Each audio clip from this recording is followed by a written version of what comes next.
One minute, Caitlin Clark is the face of the franchise. The next, she's shoved to the sidelines with a so-called injury.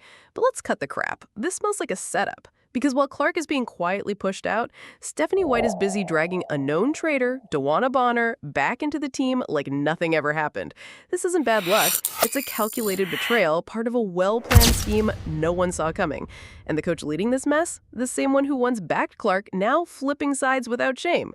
Stick around. What's coming next will piss you off. Got a couple things here. We got Caitlin Clark, some video footage that's got me scratching what hair I got left out. I'm not actually bald. I just shaved my head, but full head of hair if I let that stuff grow. But anyway, I'm puzzled by what's going on because now I'm starting to ask, is it Caitlin Clark that's setting out games, or is it the Indiana Fever making Caitlin Clark set out games? We got Holly Rowe making a statement during the game, the last game they played the other day against the Sky, a prediction for when she's here and Caitlin's coming back. And I'm like, wait a minute. So, lads, Stephanie White has talked about the Dewana Bonner situation before she is returning to Indiana, and I don't know. Like, obviously, I mean this when I say this. My judgment on this situation is clouded. Let's not be naive. Players don't bench themselves in professional sports, especially not someone like Caitlin Clark, who's been the sole reason half the league is even watchable this season. So when Clark suddenly disappears from the lineup, the real question isn't what happened to her groin, it's who made the call to shut her down? Because from the outside, it's starting to look like Clark didn't ask for time off. She was silenced. Sources close to the situation hint that this was a top-down move, a carefully coordinated decision from within the Fever's coaching and management staff. And the moment you realize Stephanie White is at the center of it, everything starts making sense. White's recent behavior suggests she's not just stepping away from Clark, she's actively pushing her aside. Why? So she can rebuild the team around her old favorites like Dewana Bonner and Alyssa Thomas. Players she trusts, players she knows, players who owe her. Caitlin Clark, she's not part of that inner circle. She's the outsider that stole the spotlight too fast. So instead of letting Clark keep leading, they benched her and wrapped it in PR fluff. We're being cautious. She needs ramp-up time.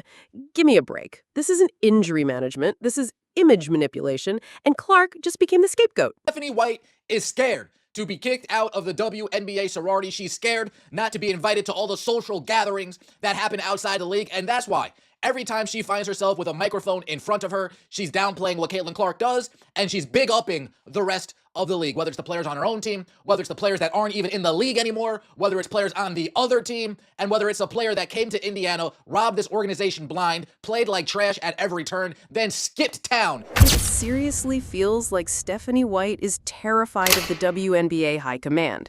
She's not just coaching anymore. She's playing politics. Instead of backing Caitlin Clark, the star who's carrying Indiana, she's handing out second chances to the very players who once betrayed this team.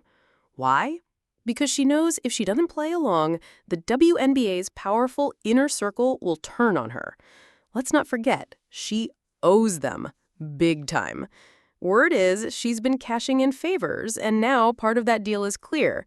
Keep Caitlin out of the spotlight. No matter how well she plays, they've already taken an oath. Don't let Caitlin rise. DB in this 38-second clip, then every press conference interview you go to, she spends 7 seconds maximum speaking highly of Caitlin Clark. 7 seconds maximum before she pivots to something else, before she pivots and talks to a new player. Stephanie White is scared. The more I listen to her speak, Trojan horse, false bill of goods, a liar, a shady character, a snake oil salesman. Let's stop sugarcoating this. Stephanie White isn't coaching the Indiana Fever. She's sabotaging them from the inside.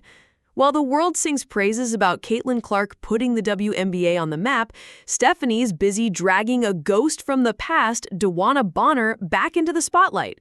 Why? Loyalty? Nostalgia? Or just pure ego? Because only someone with a personal agenda would look at a once dysfunctional team finally getting national attention, finally selling tickets, and say, yeah, let's bench the engine of that success and bring back a player who bailed on us. Let's call it what it is, an emotional decision disguised as strategy. Dewana Bonner isn't returning for redemption. She's returning because Stephanie White made space for her, and that space came directly from Caitlin Clark's minutes, presence, and power, all masked under the injury narrative. So if you think Caitlin Clark is the one being punished for being great, if you believe this was never about her health, but about sidelining a rising star to make room for old favorites, then drop a comment below that says, "Justice for Caitlin," because someone needs to say what the Fever won't.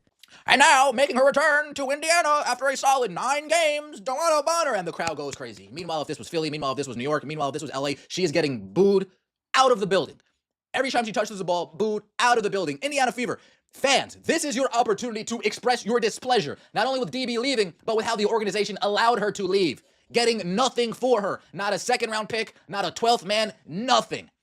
Something's cooking, and it reeks of betrayal. In a recent interview, Stephanie White couldn't stop gushing over DeWanna Bonner. Compliments were pouring out like it was a farewell tribute or a coronation. And right there, it became obvious. Something shady is brewing behind the scenes. Something big. Let's talk about Stephanie White, the coach who's supposed to protect her players, defend her team, and build the future of the Indiana Fever. But instead, she's out here playing puppet master behind the scenes. And the strings? They're all tangled in betrayal. While Caitlin Clark, the biggest star this franchise has ever seen, is mysteriously benched under the cover of a groin injury, guess who Stephanie's busy rolling out the red carpet for? DeWanna Bonner. Yep, the same player who ditched this team, forced her exit, and showed no loyalty when it mattered.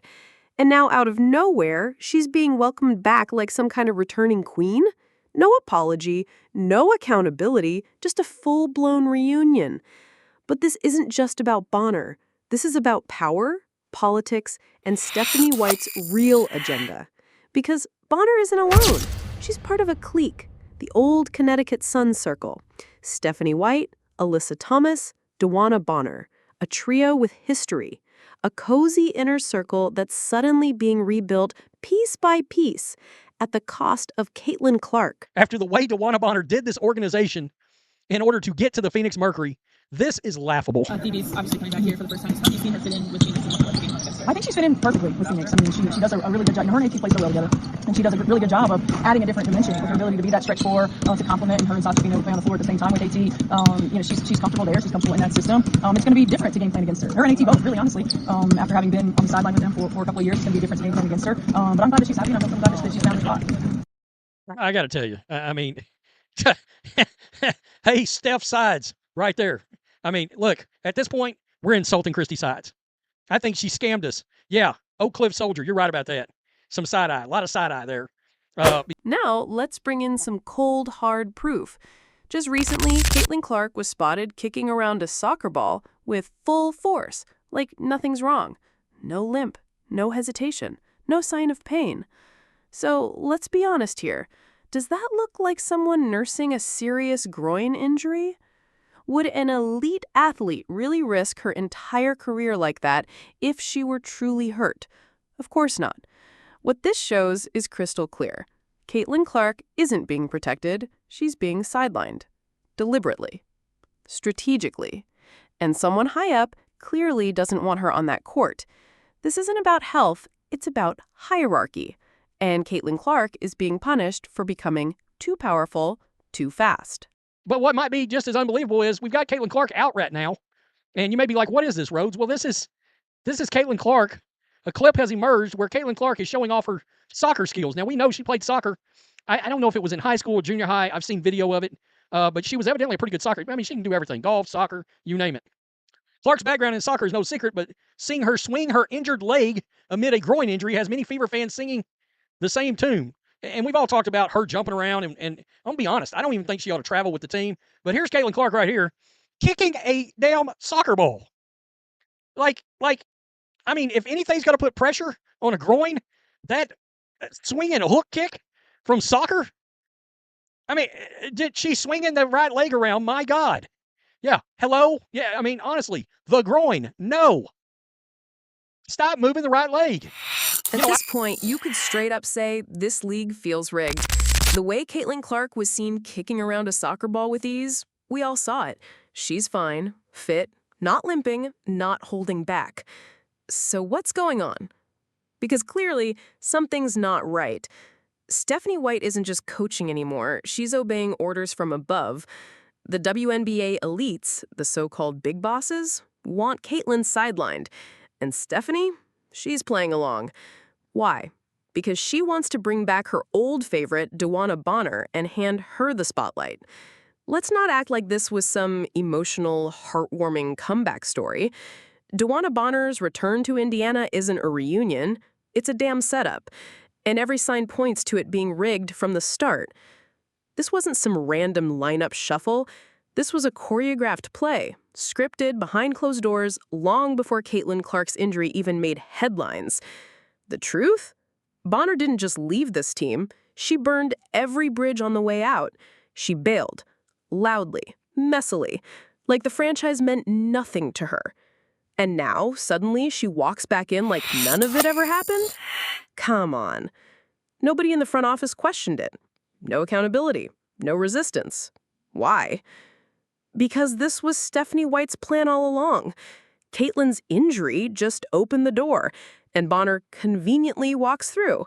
The timing's too perfect. They sold it like a reunion story, but in reality, it's a hostile takeover. Caitlin Clark is nothing but collateral damage, caught in the middle of a dirty power move. The fans lose, the momentum dies, and the league, it stays quiet, because no one's brave enough to call it what it really is. Rigged, controlled, and painfully obvious. At this point, we've got to stop blaming just one person, because this isn't just a Stephanie White problem anymore. This is a full-blown fever collapse. A franchise that was once building its future around Caitlin Clark is now tearing itself apart from the inside. For what?